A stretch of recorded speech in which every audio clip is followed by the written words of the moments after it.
Hey, what's up everybody? It's Lids, and we're back for some more Thronebreaker, and last time, well, we made our way through even further into Mahakam.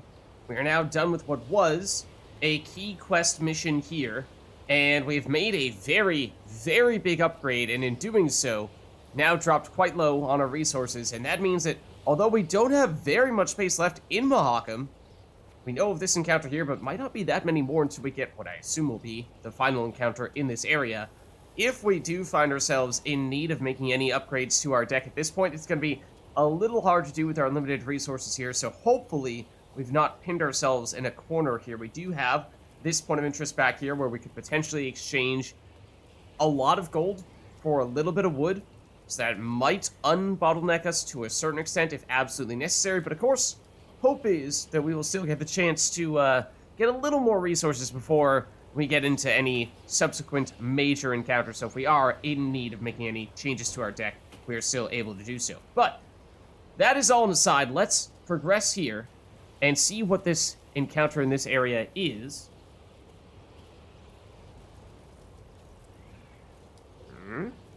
This looks abandoned. Gazing towards the horizon, Meve noticed a dark shape outlined against the mantle of snow that lay on the ground. It proved a tower, toppled and broken in pieces. Around it lay the ruins of other buildings, blocks hewn out of basalt rock protruding from the permafrost. That'd be the Clan Vidmars ruins, said Gabor, hollering over the wind. Ridge ones had their clan seen here till earth tremors turned all into dust. Hundreds of dwarves lived here once, and now, not a living soul. Okay, but this is not a new thing, right? This seems like you already knew about this, so it's not like this was some sudden and dramatic accident that we are the first to witness and therefore could potentially get blamed for, or anything like that. Oh dear. Help! Save me! On the contrary, there was someone midst the ruins, and said someone was clearly in trouble. Meve ordered her men to find the unfortunate soul. They returned moments later, leading a dwarf whose teeth chattered. They had found him in a ruined building where he'd sought shelter from ghouls. Judging by his appearance, the dwarf had spent the better part of a week there. Oh, yikes. Okay. Marco Vidmar, they call me. He said, patting down unkempt hair that seemed to reach in all directions. I came here seeking a family heirloom, lost in the tremors and the chaos they caused. I ken the chamber where it ought to be, but, well, beasts made their lair there. I cannot drive them off on my own. But bold warriors like you ought to cut them down in a jiffy. So, will you help? Alright, sounds an awful lot like another one of those situations where, technically, I assume it's probably optional. But if we are to succeed here, then we could win more brownie points with Broover. And at this point, I think we're doing pretty well in that regard, but it's hard to tell, you know. Is it just that we need to have one more good thing that we did, then bad thing, in which case we should be in the clear here? Or do we need to score a lot of bonus points, and only then do we win his favor? In which case, we might still need to do even more things to make him think more fondly of us. So yeah, it's either help him recover the heirloom, and of course that means, presumably, we are going to be fighting those ghouls, or we turn him down, and I don't know if this is just a neutral decision in this case, and Prover won't care one way or the other, or if this is actually negative, because he hears that we were deliberately avoiding giving assistance to other dwarves. I mean, we have to give it a try, right? I too have lost my home, estate, said the queen. so I understand well what you feel. I shall help you recover your heirloom. Call it a whim. Mirko Vidmar's face lit up. Though he'd spent a week besieged and eating stale biscuits, and though there was a hoarfrost in his beard, he quickly trotted to the front of the column and led the Lyrian soldiers to the underground chamber. All right. Beasts awaited there. As promised. Let us see. So hope here is that this one is not too difficult, but it very well may be. It's a shortened battle, so just one round, because we do not have much ability to upgrade our deck further here at the moment. So Legacy of the Vidmars. The underground chamber was decorated with numerous reliefs portraying the heroic deeds of Zvonk, the Vidmar clan's progenitor. One depicted the dwarf strangling a Shaelmar with his bare hands. Okay, sure. Another rescuing miners from a collapsed cavern. And the third, wolfing down a succulent pork knuckle. It came as no surprise. Mirko wished to regain the relics of his famous ancestor. Alright, well, let's start the battle. We'll see what exactly we just got ourselves into here. So it is a normal battle, not a puzzle or anything like that. Didn't seem like we saw any alternate rules here, so I think we're just purely trying to outscore our opponent. What is this? Forgotten treasure? Whenever a unit is played, it may be seized by this card. When a seized unit takes damage, move it back to its original position. Okay, well there's the little monkey wrench. The little wild card here. I mean, it may be seized? Can I get a number on that? Is that a 100% chance? Is that a 50-50? Is that a who the heck knows? Because, kind of hard to tell at the moment. Does seem like perhaps that means that damage is the name of the game here, because at any given point in time, you may find yourself getting the card that you play stolen. Then again, if we have stuff like Northern Wind, we could quite literally just guarantee that we get all of them back. So now we just added blood. Look at 5 cards from your deck. Play 2, discard the rest. Okay. Alistair's Thunder. I mean, probably if we do get a card stolen, we'd rather not have it get destroyed. We'd rather just get it back. Fire could potentially help. Wonder what happens with the Infiltrator. That technically gets seized. How that works. Not sure we want to play with fire like that. So let's see. What do we want? The Stray Slingers. Obviously, they are damage-oriented, but what I'm wondering is, do we deliberately start by playing big, powerful cards and then poke them with damage to get them back? Because if we start off with something like a Slinger, it gets stolen. I mean, sure, they get a 5-power unit and we can damage it to get it back. That's still worth something, but, you know, if we're deliberately trying to make a point of getting a lot of value out of that, then does that mean we try to play big and then poke those cards to get them back on our side? I don't know. So, like, Infiltrator, this feels like that's a gamble. Also, we're on low morale, so everyone is weaker than usual. Alchemist might be a good thing, I don't know. Not sure we want this many Slingers. Not sure we want this many Alchemists, though. Isbel is probably good. If we can play her and poke her for precisely 1 damage. From there they come. Drive them back. Okay, so I would like to establish how the heck this works by at least testing this out a bit and playing a unit and seeing what happens. So, like, if we bomber and set this row on fire, because you're gonna spawn more in here, right? Yeah. So, are you gonna go over to this side? Is there a chance you go over to the side? A chance you stay? You mad? Don't shake that! Can we get a sense for what that probability is? You did not move. We go leader ability. I mean, this could potentially be a way to get cards back onto our side. But we do have a very slow, long cooldown leader ability that deals a pretty big chunk of damage. And we also have all the damage from you guys. So it's actually 4, 8. Which is still not quite enough to destroy you, but fire might be enough to finish you off. So, I mean, these guys are, of course, frustrating to deal with at times. If they do get the chance to multiply. So getting rid of you would be quite convenient.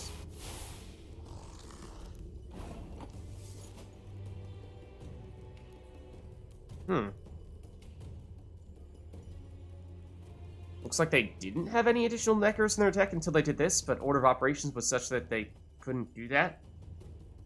Or that they couldn't do that yet, but they will soon. So, again, still not really sure what to make of this. We could... I mean, Slinger's probably one of the best cards to poke other units with for just a tiny bit of damage. Isabel, on low morale, she's going to be a problem. Because, I mean, I guess we could play her, and then deliberately, if she gets stolen, use Alchemist to get her stronger. Like, put her next to this Necker, get her stronger, poke her with the Slinger then, and get her back. And then we can get her back on our side without actually killing her, because otherwise we don't really have much in the way of sources of 1 damage. Lots of ways to get 2 damage, but 1 is actually kind of difficult. So I think we do that. We play a little bit early, but if we are going to use an Alchemist to power her up, then should make her a lot safer to get back. So, I mean, we might have other bigger cards, but still. Or she stays on our side and we just say, alright, fine, that works. Oh, but also we can't control where she's going to end up, can we? Wait, it's... set unit's power equals the unit on its left. Yeah, no, we don't want to do that yet. Because if she does get seized, she'll either end up here and potentially get destroyed by fire, or get set to a 1 when we use Alchemist, and that's no good. Or she goes over to this row, and then she's next to the Forgotten Treasure, and that is not a unit, so Alchemist can't do anything to her. So there's no way in which she goes over to the other side of the board and goes right here next to this Necker Warrior, and we can set her up to 15, so we should wait. We should wait. And, I mean, maybe it's worth using blood. I don't know. Sure, we'll try it out. Okay, so we play 2 and the rest are getting discarded. We do have a 15 power card on the other side that we could use to set up the Strays Infiltrators.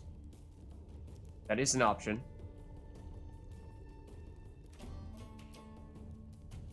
We could even go double Strays Infiltrator if we really wanted to. Sure, let's try it. Let's try it. So you get boosted by the power of the unit on the right. Which... Talk it. It's actually going to make this not ideal. One of them is going to get bricked, but yeah, so be it. Fuck, our ass is moving. So you're going to just get boosted by 2? Then you are going to get boosted by a lot, but, you know. I was curious to see how this was going to interact with Forgotten Treasure. Because, like, is it even possible for them to get seized when we were going to play them on our opponent's side of the board anyway? I don't know. Okay, away goes Necker. That is nice. Well, there's another one, though. Okay, so these are going to come back. Which means we probably wait to do Barnabas, because Barnabas might give us damage. We don't really know. We would do the Slinger, but that would force us into hitting Forgotten Treasure for the last one, and that's not very useful. They still don't have... I mean, we could play Isabel, and she'd maybe end up next to the Hulking Necker, but then there's still that risk that she gets destroyed by fire, which would also be unfortunate. We could destroy this Necker with Analyzer's Thunder if we really wanted to, so we probably don't want to... Oh! I would use Tainted Ale here and power you up further so that this Infiltrator gets stronger still. I think we technically should do that. Technically speaking, I think that is... Okay, so artifacts can get stolen as well. I don't think that matters, but that is really, really weird. Okay. So that one's gonna be small, but this one's gonna be huge. That was the plan.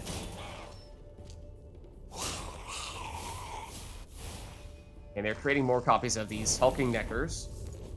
So now that we've gotten the Infiltrators back on our side, it's not...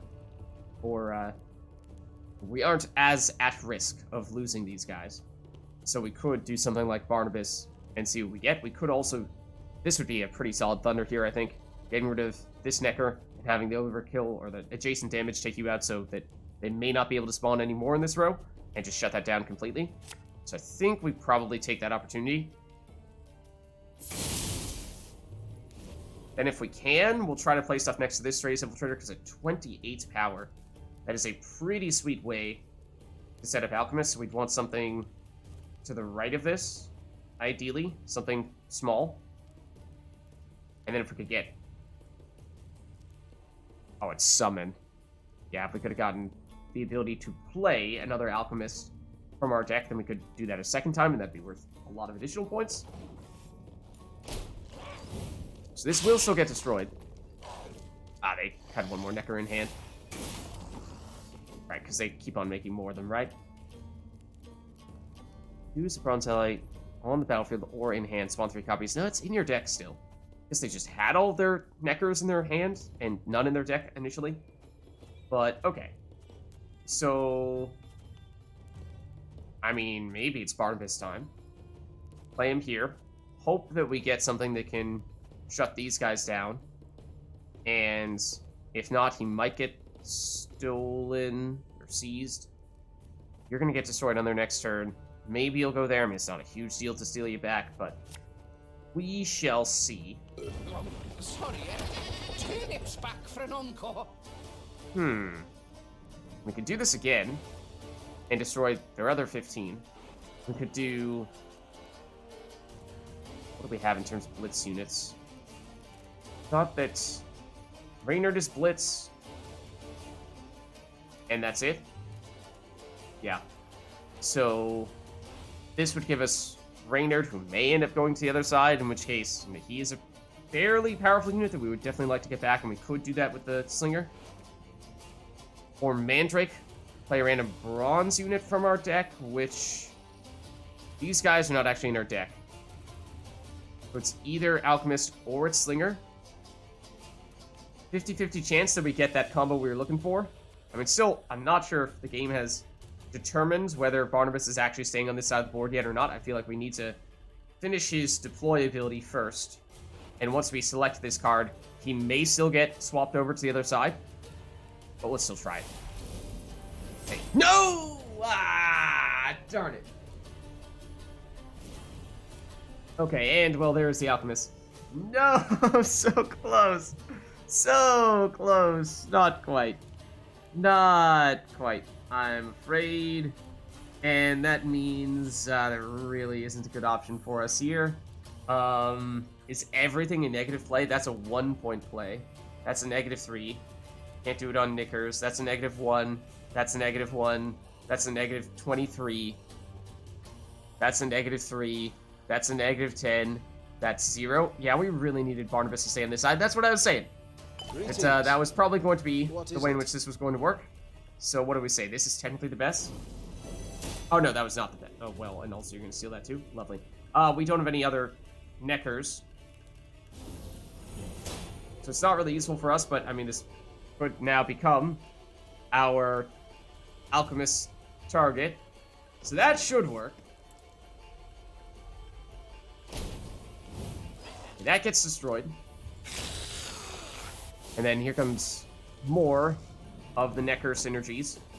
So we do have leader ability back, which means we can hit a whole bunch of 4s, and actually that'll bring back both of our units that they stole. So let's go and use Alchemist here. And we don't really care if Alchemist gets stolen, we just want to set up this combo, and that should not require... Also, yes, I saw that we played for -1. I did on the wrong one there. But set a unit's power equals the unit on its left. Like that. That's what we want to do. And yeah, so you get stolen, and honestly, you're 4, which is preferable. Because then we do this. Steal all of you back. And I think we'll still be able to make this work here. Very weird match, but that does mean we now have a pretty big lead. What? Have the power of 3 adjacent enemy units. Well, we did have some very big units right next to each other, unfortunately, but still holding on to a slim lead here. We also have 3 more cards than our opponent. How did that happen? Not entirely sure. But we can damage all damage enemy units by 1, then damage all enemies by 2. Let's save that for the end. I think we'll go... use 1 Slinger here. Then we'll play Isbel. Oh, I mean, that did give Isbel a whole bunch of boosts. Yeah, we want to make sure they don't get the chance to use Isbel. So we do this first. Bigger they are, easier they are to And then we still have a way. Obviously, that moves more people out of the fiery row, but yeah, not a huge deal if you get stolen. So it still gives us a way to steal Isbel back on our next turn, or on 2 turns from now if necessary. But we just want to make sure we don't accidentally have Isbel get stolen and give them the chance to use her on this turn, otherwise that's going to be a serious problem for us. Okay, so now we play Isabel, because they've taken the lead. So we should use her. Actually, let's bump you. Want to play Isabel in that row. Or if she gets stolen, I want Isabel to go into that row so that she does not potentially get destroyed by the fire. And even then, I think she's gonna be 3. Yeah, even if she does get stolen, and she doesn't. So that's really nice. Because 51 points is a lot. And we do still have these abilities, but yeah, summon should mean that we're getting a card out from our deck, and every unit is played. Not summoned, played. So it should not be any risk of whatever we do here getting stolen. To do this, they've passed. They will continue to get more Neckers out here, which is actually unfortunate. But now we can do... Let's do the swaps first. Oh, it does still power you up. There's a chance that with this row full, we will completely lose this card here. But I'm going to try. It does work. Okay. So these guys are a little bit bigger. And then if we go Northern Wind and we go Isbel, that should be enough on this turn to finish the job, and we perhaps won't even need to play Slinger on our last turn. So I think we just do that. So that's worth a lot. And this should be as well. I'm going to get you back, or technically, I suppose. Had I realized we still had a card on their side of the board, then we could have used that first. But either way, even after the Neckers come back out, should be more than sufficient here. Oh, and our row is full, so that actually does still boost you. Okay, fair enough. We'll hold on for the win here, and we still have a card spare. Very weird encounter. Very, very weird encounter, but we made it work. As soon as the fight was done, Mirko Vidmar ran towards a crate that stood on a pedestal, slipping on the now bloody floor. Careful. When the dwarf lifted the lid, precious stones spilled out. Your heirloom? This? Asked the queen, rather puzzled. I thought a pipe that belonged to your grandfather more likely. No, just pure monies. Oh, okay, card acquired. Golden Froth? Alright, we'll have to give it a look. Seems to me Brother Mirko wasn't wholly candid with us. This here's no heirloom, no family souvenir. It's the treasure trove of Clan Vidmar. We thought it gone for good. Pressed for the truth, Mirko admitted no family sentiment had prompted this expedition. The dwarf Just had planned greed. to leave Mahakam and start a new life among humans. Yet he did not wish to do so without sizable capital. I'm trying to remember. Does this guy make an appearance in any of the Witcher games? I don't recall. Mirko Vidmar. Maybe? I can't remember which one or where and what situation, if that is the case, but I wouldn't rule that out. I can't stand to stay here a moment longer. The days, all of them, they're identical. Rise with the first cockscrow, march in double file to the latrine, crap on command, 12 hours down the shaft and home to sleep. Mirko complained. Want a wifey? Put in an application. In triplicate. Care to snip your beard? Elders got to approve it. You want to add buttermilk, not cream, to your mushroom soup? Clan council's got to debate it. How's a dwarf not to get balmy? He's just a little fed up with all the things, all the processes he has to put up with here. I understand the lad, no two ways about it. Gabor sighed. But I feel it's my duty to remind yous that what Mirko's going and doing here, well, there are laws. Treasure's due the Elder-in-Chief, not to Mirko, that's one. Second, any dwarf that wants to leave Mahakam can't take nothing but his breeches, his dixie, and his coat. So, brief like, consider well afore you make your decision, Your Grace. Oh, are we choosing for this guy? Let him take the treasure and go, which is apparently against the law. Turn the treasure to the Elder-in-Chief, which obviously, this would probably make Brewer mad if he were to hear of it, and I imagine he'd somehow find a way to hear of it. We could return the treasure to the Elder-in-Chief, or maybe this is sort of neutral. This obviously makes Brewer happy. This means we gain a lot of treasure, a lot of loot, but this one definitely means we are breaking the law, and Brewer would be furious at us. So I think this is an absolute no-go. Yes, we're pretty poor at the moment, but I think we'll make do. And, I mean, this is... have to imagine. Basically, if we do this, Groover is absolutely going to be happy with our performance in Mahakam after that. So, you know, as I was saying, I feel like at this point in time, we've done enough for him to think favorably of us and give us some support, but I don't know definitively just how high that bar is, how much exactly we need to do. Is it just slightly more good stuff than bad stuff, or is it we need to do a whole bunch of good stuff? And this might be just what we're looking for in that case. I think we can make do with it, even if we pass up the all the loot. I sympathize, Mirko, said Meve. but I'm a crowned head. I must decline.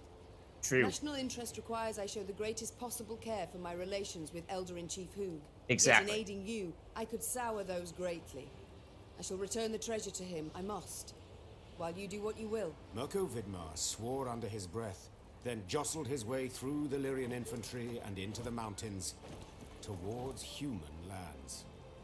Honestly, also, I'm surprised that we are making this decision at all. Like, obviously, from a gameplay standpoint, going meta a little bit, from a gameplay standpoint, it makes sense that we are the one choosing, because there's more stuff for us to do in that case. On the other hand, it just didn't really feel like it was our decision to make in the first place, because it was his loot that he tried to uncover, and, you know, it's basically like a, hey, dude, just so you know, little warning here, it is illegal for you to take that loot for yourself. You're technically supposed to give it to Broover. So, your choice, but don't say we didn't warn you. But for us to just jump in and make that decision for him feels a little weird. But either way, we still emerged victorious from that encounter, and wasn't too bad. Very, very weird, but we got a card from it, and here we'll get a little bit of loot as well, so not quite as poor as we once were, but still, that wood number is quite low. And we're back on neutral morale, so that is definitely a nice mini bonus as well, because we were on low previously. Let's see what that card is, though. What does it do? Was it the Mahakam Ale? No, it was Golden Froth, which looks similar, but here it is. Boost all allies on a row by 4. And this is Witcher 3 Gwent music right there, briefly. But, so, very boosting centric, and it's kind of like an alternate version of some of the entire row or entire board damaging cards that we've been using in our trinket slots as of late. Things like Northern Wind, or I guess we don't currently have as many of them in our deck right now, but Skull that we were using before, you know, stuff like that. So rather than damaging our opponent, we're focusing on boosting ourselves. For the most part, it's felt like damage has been more useful for us than boosting has. I'm sure with some occasional exceptions, but I mean, just look at the previous encounter, for example. You know, if your opponent happens to steal one of your cards, poke it for a little bit of damage, you can get it back. So things like that do seem to make damage a little more valuable. Having a little bit of both is, of course, nice, but we have ways to get rid of high-priority, powerful cards, lots of little cards, or high-priority, powerful cards, and then this is just getting more cards on the board in total. So, I mean, if we can, we're definitely accumulating a lot of powerful trinkets. So if we could, on a later occasion, further increase the number of trinkets we could include in our deck, that'd be great. But, you know, at that point, we're talking half of our hand being trinkets, and usually these are cards that you want to play pretty late as finishers, at least with Northern Wind. I suppose Blood you could play early, at least if it's a one-round match and you're not as much concerned about putting 3 cards in your discard pile. Tainted Ale would be an early play, again, for a relatively high-priority target, and likewise for Alstra's Thunder if your opponent does play something high-priority early. So, you know, it's not like all this stuff is, well, we have to play it on our very last turn. That is the case for Northern Wind, but, you know, if we got multiple of them in our hand, then it's not a terrible thing, and we might get to the point where if we were able to increase our maximum trinket count further, we could deliberately mulligan one of them back into our deck and use something like Gabor to, for once, play 2 trinkets from your deck. Wow, I did not remember that it was 2. Oh, that might have been from the upgrade that we got before. It was previously just 1, but now it might be 2. Or that might have been where we got the additional trinket from. With this, I don't know if we've ever used the bottomless pockets, but that does seem like as our total number of trinkets increases, and we are looking at perhaps mulliganing some to put them back into our deck, then that could become an interesting option. So I don't think we'll add it to our deck just yet, but there are some circumstances, if we do find ourselves in an encounter where we very much do prefer boosting over damage, then that might be worth considering. If we did check down here, let's take a look at our map. We knew about that encounter, but that's about it in terms of what we know. And yes, there's the main quest up there, but I imagine we'll probably find some things in these little 3 alcoves there. Well, let's press onward just a bit and see what else we can discover. Because we are seemingly getting quite close to the end of Mahakam, and therefore quite close to that time of judgment. The Oh, Lyrians what is rode this? a narrow, winding path along the rocky ridge. To one side were ice-covered boulders. Looks To like the an other, a MCL chasm strain. Hundreds of feet deep, They could have at least erected some barriers. complained Gascon, knocking snow from his cap. Got plans for that. Gabor said, Just need to decide how high to make them. What? Think. Should they be the height of your average dwarf or a human? The debate's gone on for 20 years. Oh. On the one hand, you've got... Yeah, you Gabor know... did not finish his discussion. He was interrupted by the Baba Ghazi that jumped down from the rocks. Whoa! Shoot! Aim for underbelly! Meve soldiers made quick work of the lone monster. But the sound of battle spooked the horses harnessed to one of their wagons. Oh no. Whoa there! Whoa, damn it! That's probably not a good thing. The driver tried to rein in the animals, but could not.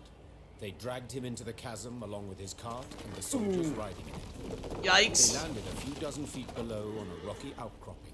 No! A moment later, Baba Ghazis swarmed everywhere. I was gonna say, like, maybe if it's a nice big pile of fluffy snow, might be okay, but no. No, very much not the case. Did you see how they fared?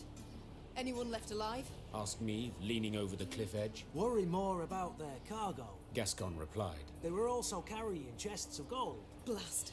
We can't get down there. Too steep and the snow keeps falling. We can lower ourselves down a line.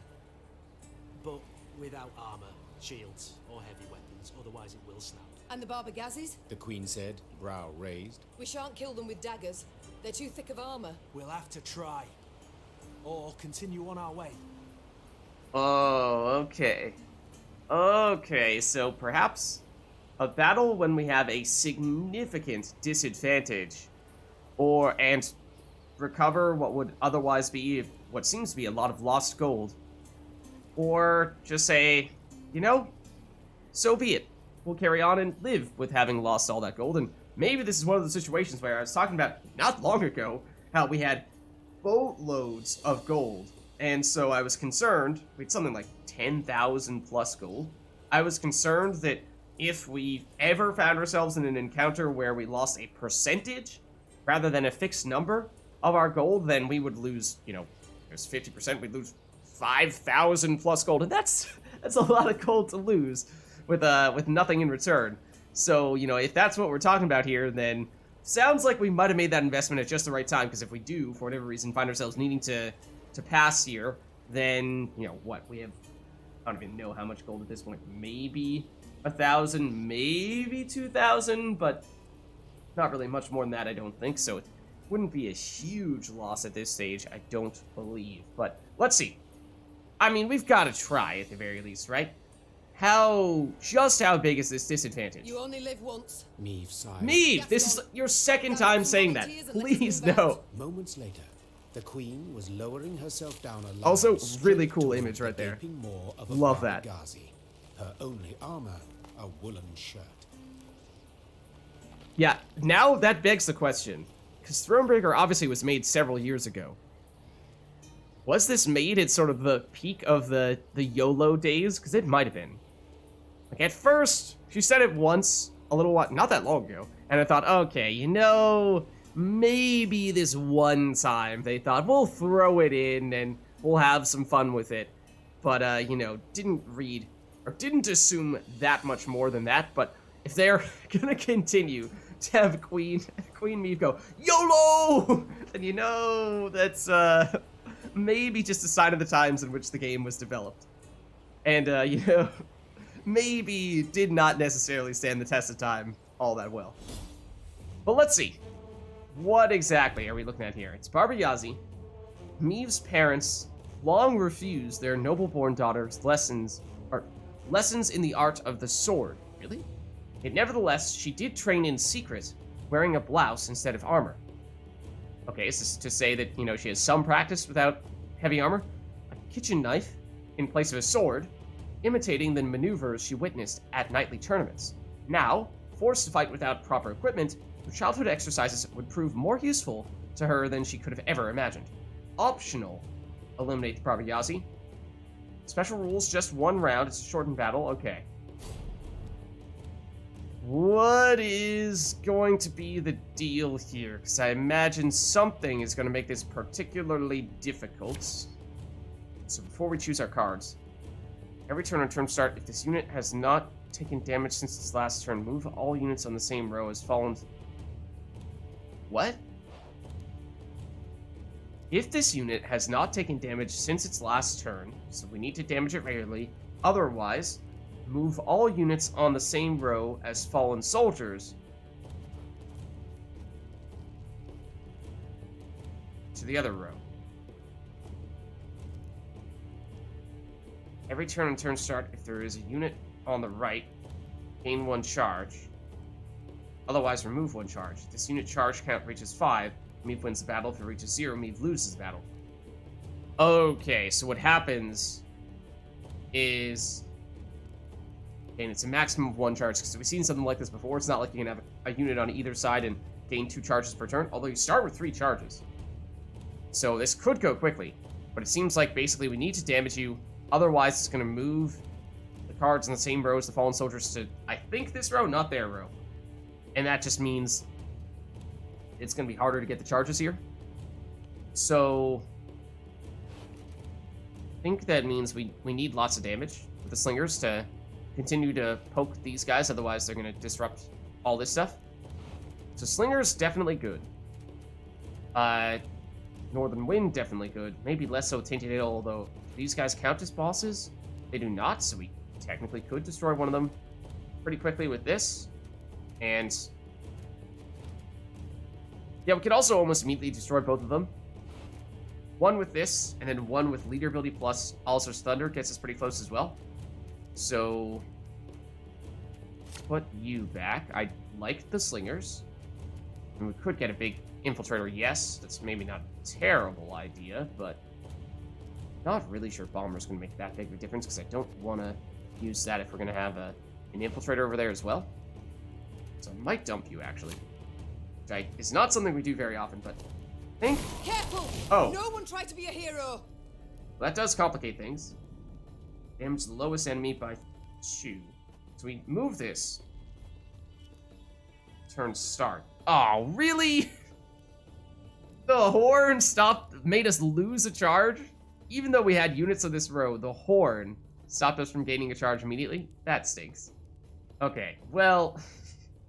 it's not going to be quite as quick as I hoped it would be. But now we go Leader ability here and drop you guys both down to 11, which means we can Alistair's Thunder to destroy... actually, we'll destroy one of you, likely, with the damage from the Arbalists. Depending on who it ends up hitting, then we do the Tainted Ale on the other, and that's going to take a few turns, but then you'll get destroyed after that. So, yes, I like the looks of that. Okay, then we do the Thunder.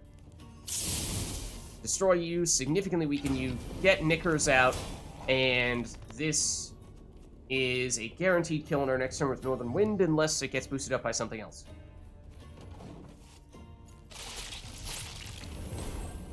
Oh, and they've passed. This is incredibly easy? Like, incredibly easy? Okay? Sure? Bereft of sword and shield, Meve could not withstand a single blow. She thus danced atop the frozen snow, deftly dodging the Baba-Ghazi's lightning-fast strikes, while delivering but a few well-aimed hits of her own, to their eyes, ears, and gaping jaws. Yeah, or, you know, just use a couple of high damage cards and game over.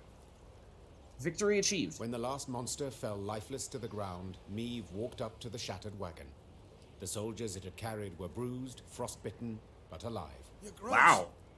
we were sure you'd leave us. A good ruler never abandons her folk. Nor her gold. Gascon interjected. Thanks, while securing Gascon. a rope to a chest. Soon enough, all were safely back on the path. The admiration Meve saw in her soldiers' eyes was in itself sufficient reward for her difficult battle. Never mind the fact that that was possibly the single easiest encounter we've ever had. Sure, a lot of that was because we had some really nice trinkets for that situation. Oh, well, there's a dramatic look. Dramatic look at the mountainside. And I think even a look at where Hart had fallen. Down there. Dramatic camera swing as well. But with that being said, I think this is probably a good place for us to wrap up here. Didn't see that encounter coming, but fortunately it turned out that it was, well, incredibly easy. And it even gave us high morale. So, not that that was a big concern when we have a whole bunch of shrines remaining. But at this point, as I said, I suspect probably encounter here, encounter here, encounter here. Maybe a few more in those spots, and then we're looking at the end of Mahakam with the main quest over there. So we are getting close. And that gets me awfully excited, but, as I said, I think this is a good place for us to wrap up here. So thank you all for watching, hope you enjoyed the video, and I'll catch you next time.